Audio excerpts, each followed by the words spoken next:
మీ అందరికీ ఒక మాట చెప్తాను, వినండి. మీ పిల్లల్లో గర్వాన్ని విత్తకండి.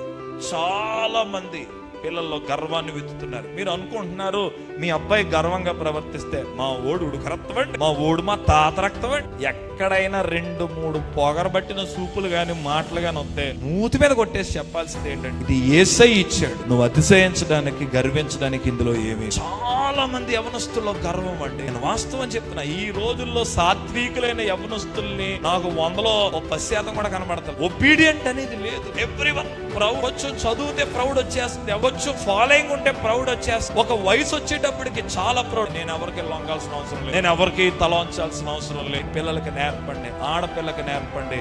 అమ్మా, నీలో గర్వం ఉంటే నువ్వు పతనం అయిపోతావు. కొడుకు గర్వంతో పెంచుతున్నావా? నీ కొడుకుని గర్వం లేకుండా పెంచు. నువ్వు ముసలుడైపోయినా నేను వదలడం, నువ్వు ముసలిదాని అయిపోయినా నీ కూతురు నేను వదలడం. ఎన్ని ఉన్నా ఏమీ లేని ఒక సాధారణమైన బ్రతుకే మనం బ్రతకాలి.